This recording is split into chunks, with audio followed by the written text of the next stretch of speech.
Hi and welcome to our podcast. I'm very glad that our guest today is Lana Bastašić.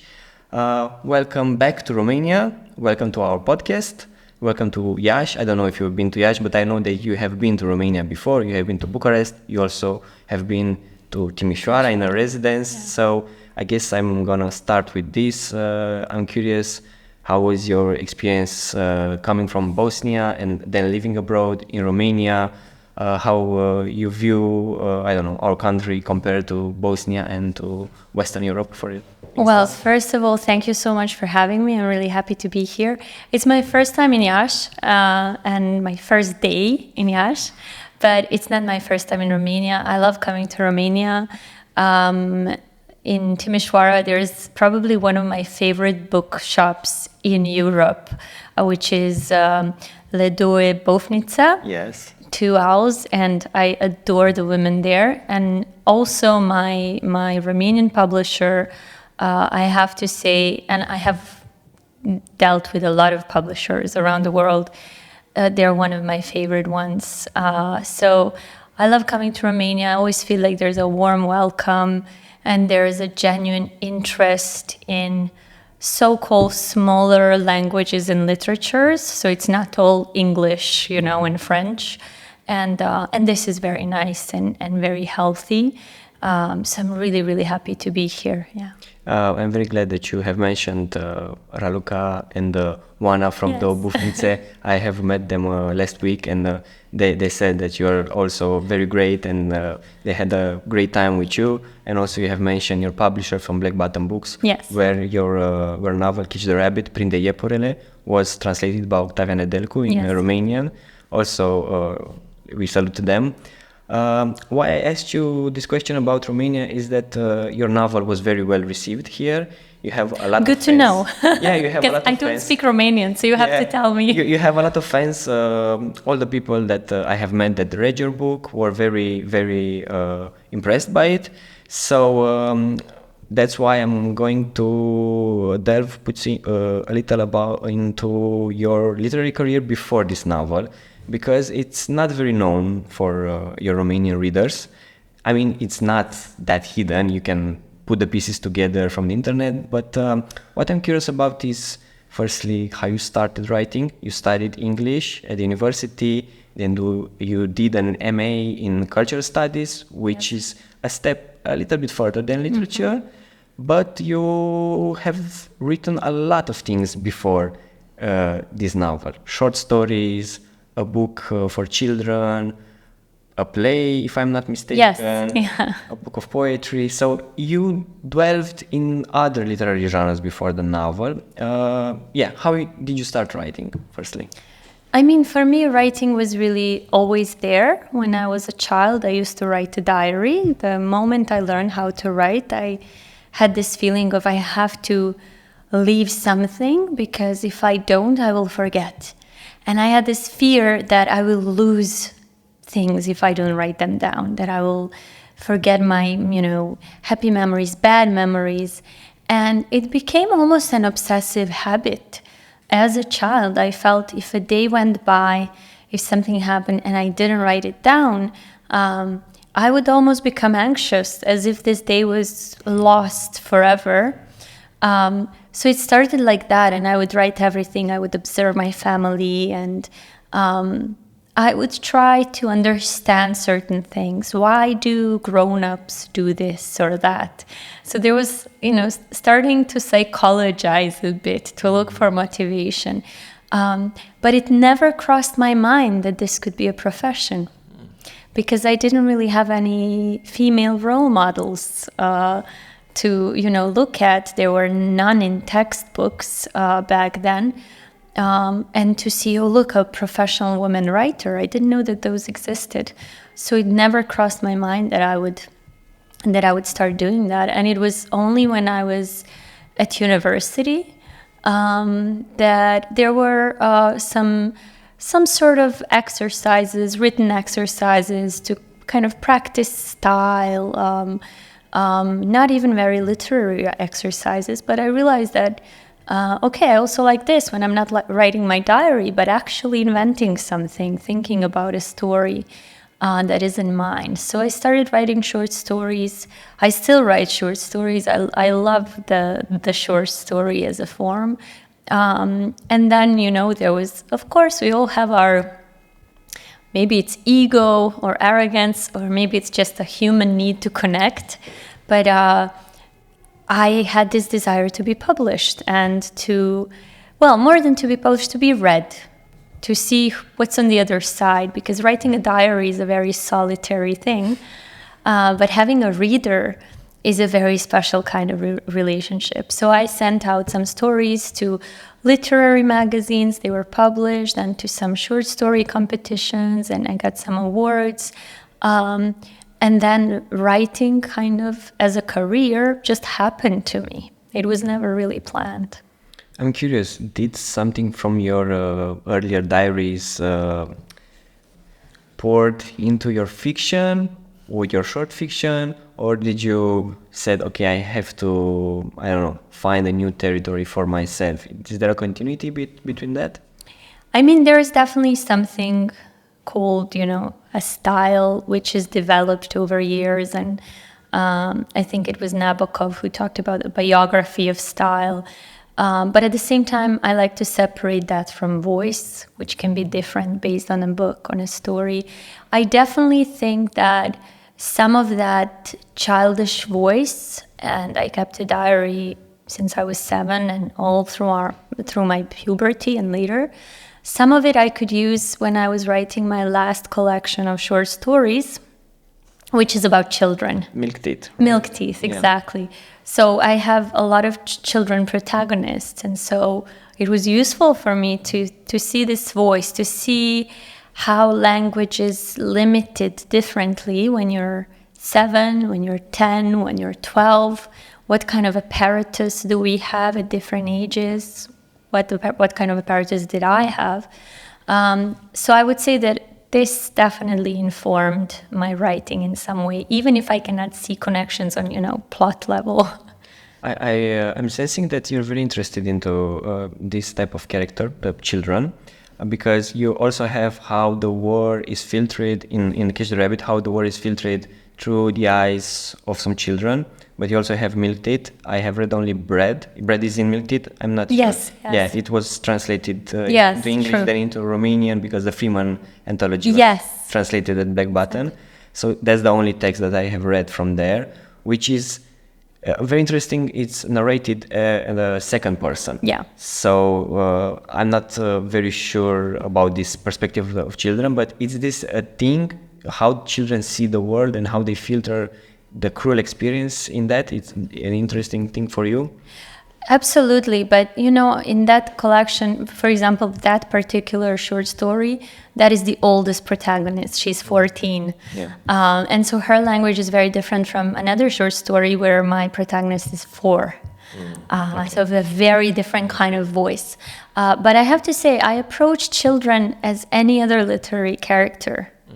Because if you approach writing with some sort of kind of preconception of, I'm writing about children as like a homogeneous group, then you don't approach them as actual people with complex characters, individuals who have hopes and fears and dreams and can love and can hate and be good and be bad. So to me, I decided to approach them one by one, very differently, to not romanticize their innocence, their childhood, and to just think, okay, this, just like with any other literary character, this character lives in this kind of situation because they're a child, they're kind of a second-rate citizen because the adults decide everything. Yeah. Children have to just accept all the laws that their parents give them, even if they're completely ludicrous. And they have, again, a limited apparatus, cognitive, linguistic, to understand the world. So as a literary character, it's very, very interesting, actually. Yeah. This reminded me, Radu Jude, the Romanian director, has a quote in one of his movies that the children are the political prisoners of their parents. So exactly that. And I'm happy you mentioned Radu because I met him in Berlin, him and his wife, their family. And it's exactly this, that we forget how scary and lonely it can be and claustrophobic it can be to be a child. Yeah. And just have to accept basically everything and anything. And then there's that very shocking moment where for a period of your life you thought your family was the whole universe and your parents were gods. And then comes a period where you go to school and suddenly your universe becomes a bit bigger. And as your universe expands, your social universe, your parents become smaller. Yeah. Frightening, right? It's very frightening to have your gods fall. Yeah, that's one of the harshest truths of life. I want to get back to something you said earlier because I have no knowledge here. You talk about women writers as mothers, as you were growing up and you wanted maybe to become a writer, and women writers, as you said, were not in textbooks. Mm-hmm. But how's today's situation in Bosnia or in former Yugoslavia as well? Are women writers better represented, or maybe from the past they are revised, or is there a process like that? Because, for example, in Romania, I think of Ugrišić maybe as an example, but I don't know if that's an exception that came to us, or maybe it's part of a process. I think it's definitely much better. Okay. And I think we have Ugrišić and her generation to thank for that.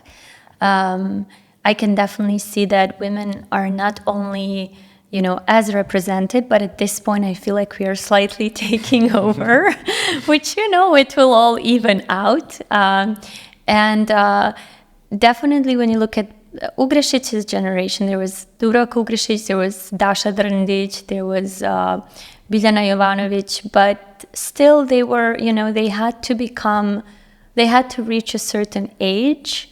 And in Ugrišić's case, she had to become famous abroad. Yeah. And this is not only the case with women. I feel like this is the case with all writers, where it's always, somewhere abroad you get recognized, and then people back home are like, what is she doing there? Maybe we should pay attention. But things are different now. There is a whole network, I have to say, of women writing solidarity in the Balkans, which is very nice. We really have each other's backs and we help each other with, finding publishers, being published in a magazine, etc. And there is a very good new literary prize, which is called Štefica Cvek, based on one of Ugrišić's characters. And it's for the whole region, for former Yugoslavia. And what I love about it, it's not just like one winner. There are several winners per a couple of years, I think. So there's this feeling of solidarity. So I think we have it much, much better than our, previous women writers did. I'm glad that you have mentioned solidarity, because this is, I think, an important lesson that we can learn from women writers. This is also the case in Romania, so I'm glad to hear that it's maybe a Balkan thing or more international thing. And it's very nice that this prize have multiple winners. It kind of deconstructs the idea of competition. Yes. It's no more hierarchy. It's like an open game for everybody. We celebrate everybody. Absolutely. That is, one thing why I don't really like these huge national prizes. In Serbia, for example, we have the NIN prize. The NIN prize used to be a Yugoslav prize, and all these huge writers won it, and it has this tradition. And the day you win it, the next day you become a bestseller. So there is this craze around the prize, and then there's this, who stabbed whom in the back. No, he wasn't supposed to get it. This other person was supposed to get it. And I feel we are just participating in this, circus where people will buy one book a year. Yeah, instead of realizing we share this pool of readers, and if I turn somebody into a reader, they will read you next. Yeah. And vice versa. So we need more of us. You cannot, I always say, you cannot have a literary festival, or a literary magazine if you have, one poet in a village. Yeah, yeah. You need more. So, this is why I really believe in this solidarity. Yeah, because it constructs the idea of community, and we need it not only social but professional also, because we're all into this together, right? Absolutely. And to fight this, capitalist, individualist thing of winners and losers. So talking about prizes, 4 years ago you won the European Prize for Literature for your novel. How was that for you? What's the importance of that prize for you? It was very strange for me because that was the year of the pandemic. So for a while, I didn't really feel like I won anything because there was no ceremony. There was, nothing around it. We had Zoom meetings to, meet the other winners. But the one very good thing about that prize is that one of those is that it opens the road to translations because it's this European network is kind of well connected. So that's when I could see the real difference, when all these translation deals started coming in.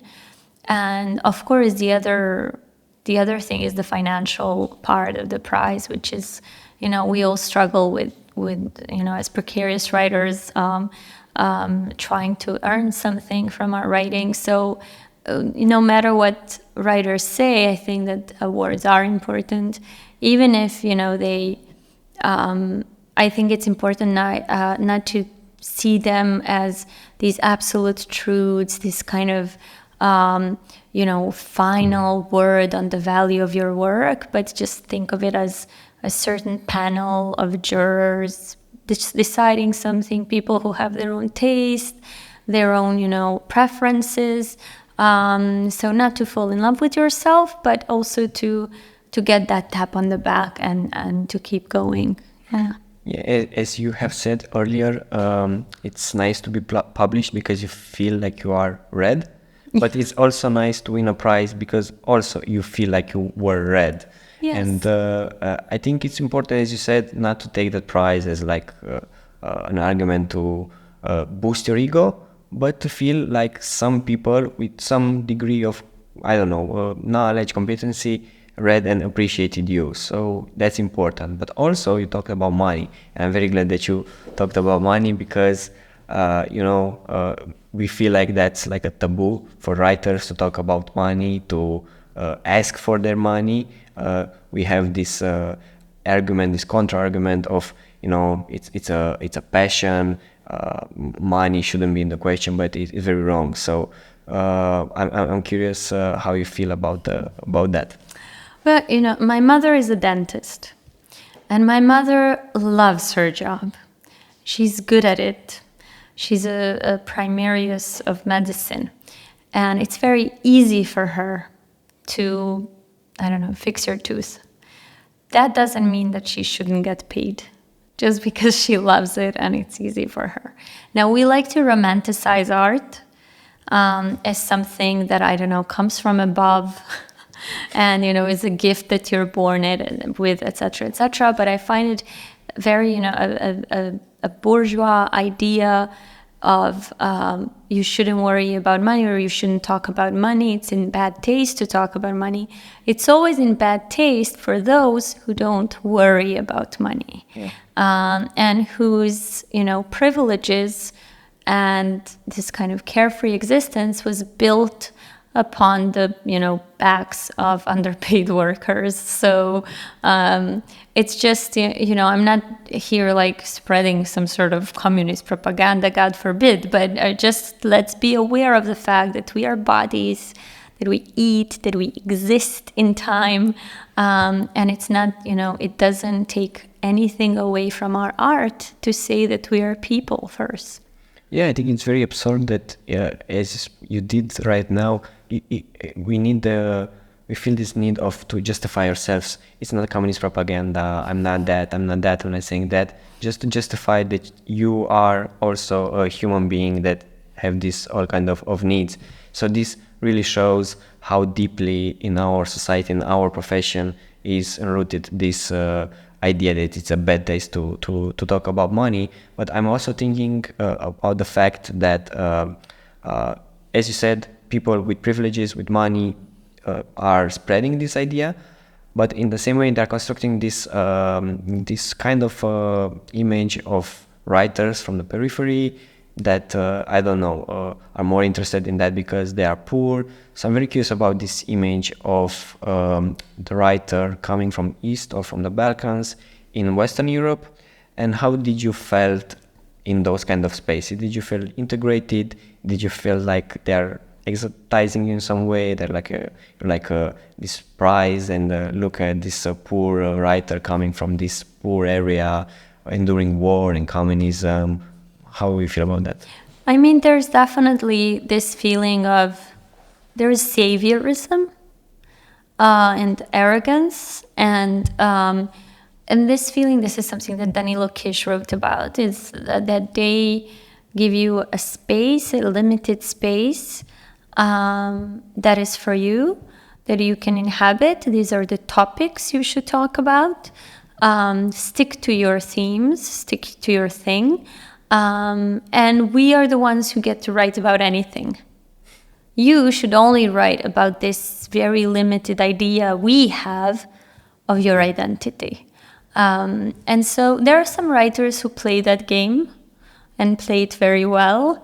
But I think it's very important for us as writers coming from, Eastern Europe, Southeastern Europe, smaller, so-called smaller, no language is small, but so-called smaller languages, to not read ourselves with the eyes of the other, right? Of this person with money, this German or British or French person with money. I have definitely felt this kind of arrogance, and I have felt how it is when you become a bad immigrant, when you step out of their comfort zone, and then you are reprimanded and told to go back to your sad little Bosnian stories and leave the big dialogue, the important dialogue, to us. Yeah, for sure. We will get back to how you became a bad immigrant, but I want to say about on this topic why I feel like your novel is very subversive, because you show them how you can talk about these realities of the Balkans, of Bosnia maybe, without doing what they're expecting to, right? They're expecting to, for you, if you have characters dealing with war, to be that violent, very explicit representation of war. And that's not the case with Catch the Rabbit, right? War is somehow in the background, even though it's very present. It's not that explicit. So how did you do that, and what's the importance of not bringing war forward for you in this novel?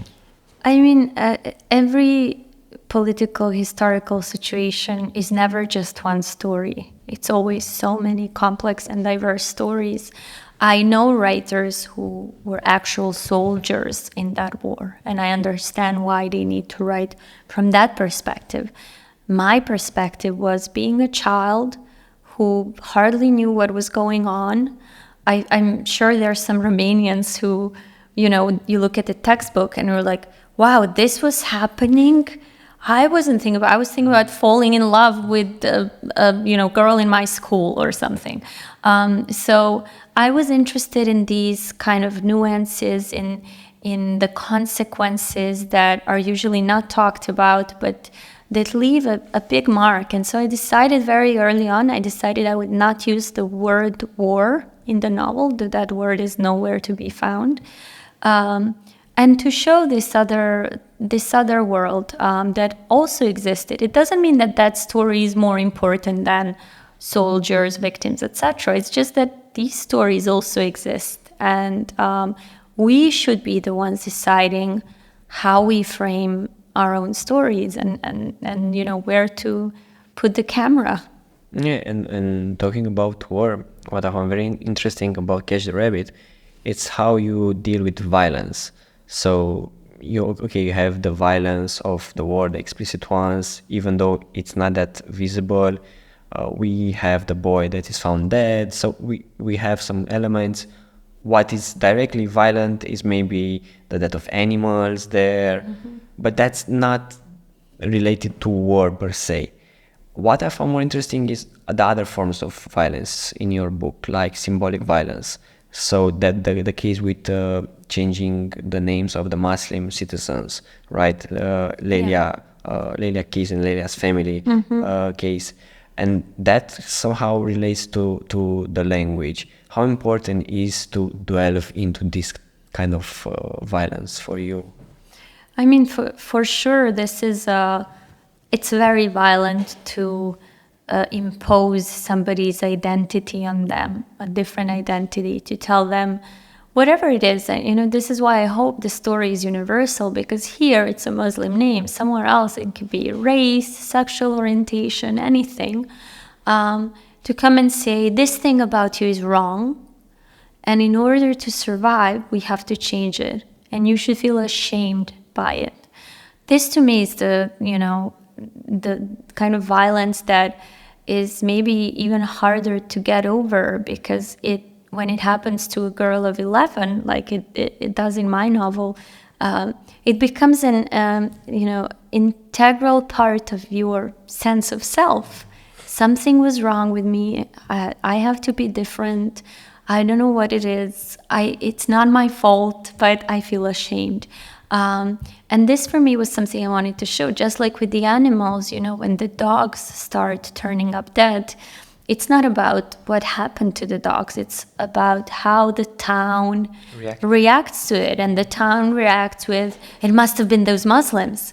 You know, it's how something happens, and then you have people putting all of their kind of hatred and projection into it.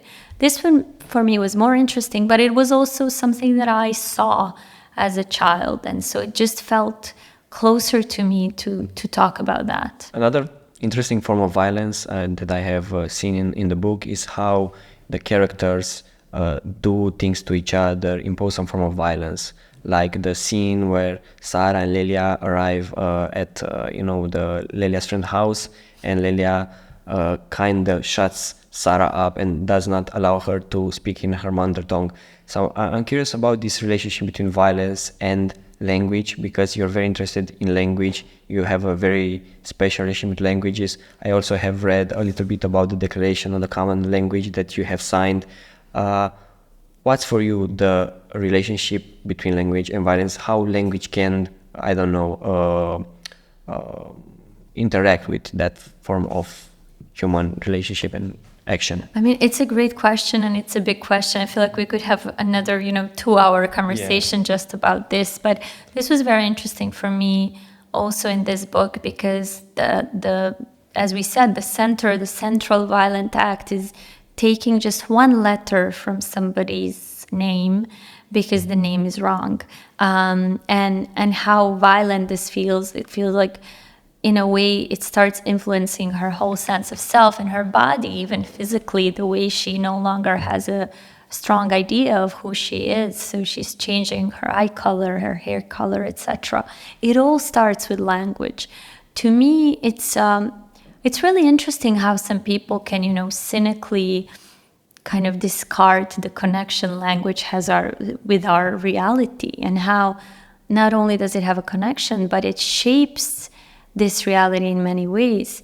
So context in some ways reflects on the language, but language itself can change the context. And so to me, you can always see it always starts in the language. I think Margaret Atwood, I love to quote this line, and I've probably quoted it elsewhere, but it's really good.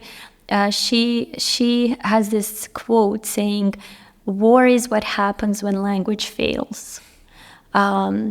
And it's such a beautiful quote, because the idea of, what language is supposed to do is connect, is kind of bridge the distance between me and the other.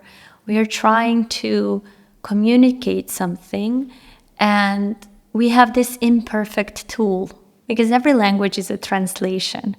And how do I know that when I say this word, you will think of exactly the same thing that I'm thinking when I'm using it?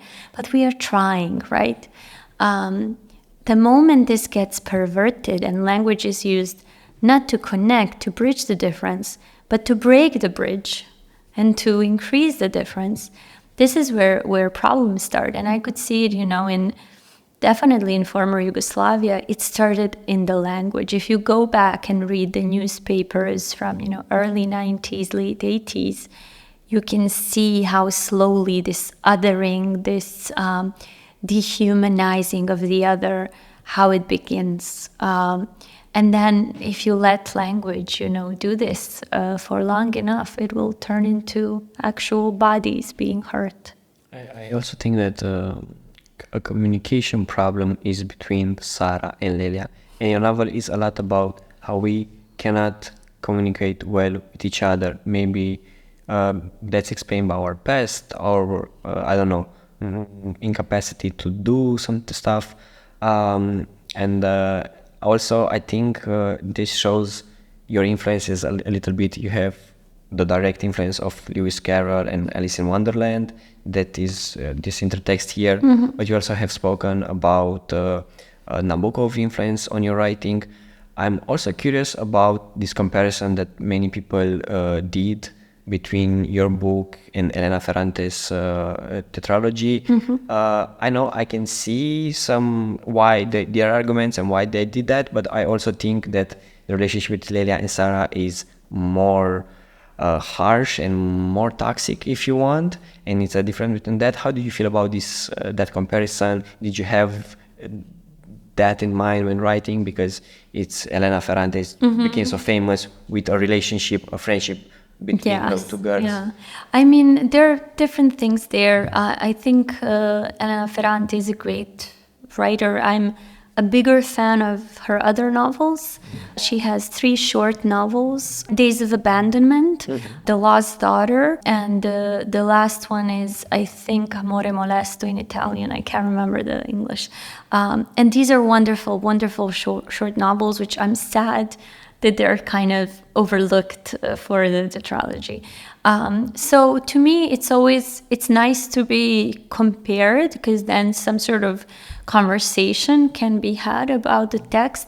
But I'm sad when the comparison is solely on the level of something superficial. And in this case, this idea of female friendship being something unique and special and rare, this is something I have a problem with, not because I don't like Elena Ferrante, but because I think this comes from almost a sexist reading of literature, where female friendship is something weird and special, and it can be done once.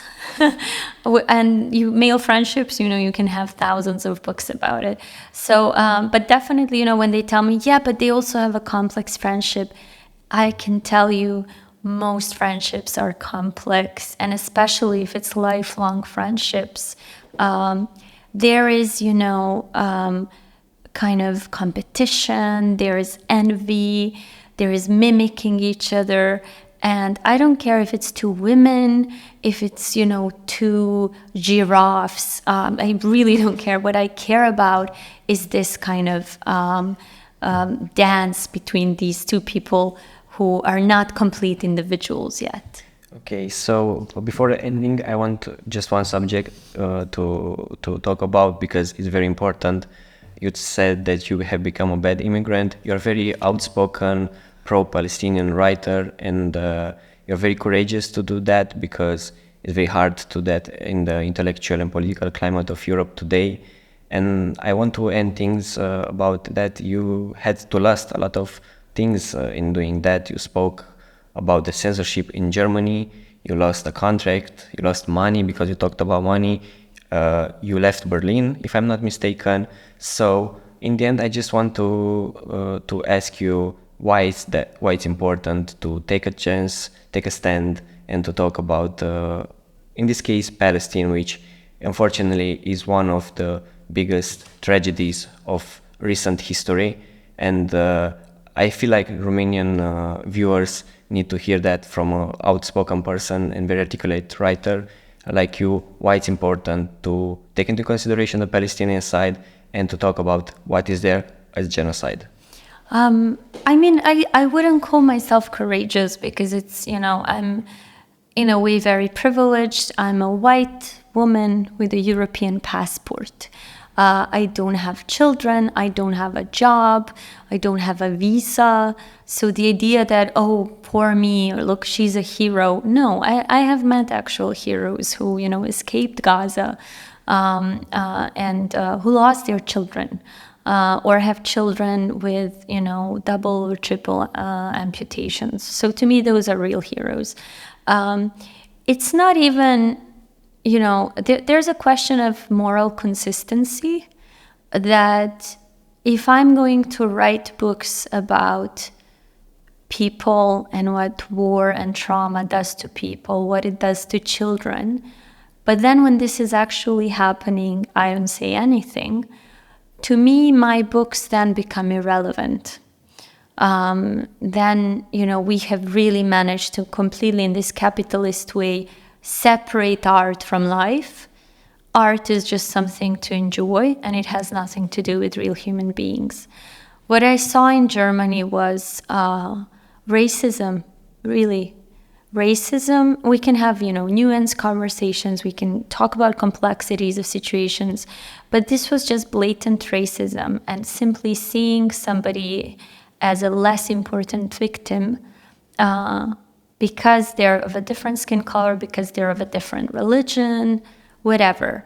I mean, I wrote a book about, Islamophobia in my hometown and what it does. And then to see it again in Germany, it just, for me, it wasn't even a question of should I do this? It's just something you do when you see that there is, a tragedy happening.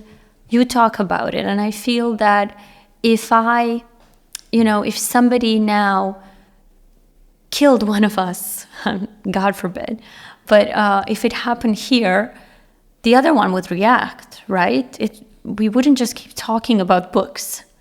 You would react to this act of violence. But somehow when it happens somewhere else, it doesn't concern us. So it's really a matter of distance.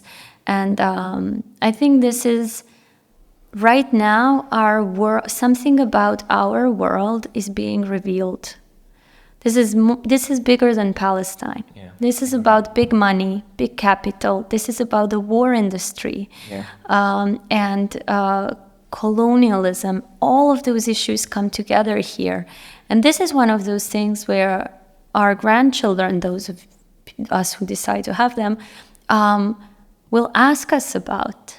What were you doing? Where were you? And so yeah, it just, for me, it was no question. As you said, books, literature should be about the sanctity of life. And when we don't do that, I mean, what's the point of it? So absolutely. I feel you. Thank you so much, Lana, for this discussion. It was wonderful. I hope that we will see you soon again in Romania and maybe to continue discussing about all your great books and all great things that you did. Thank you. Thank you so much for having me.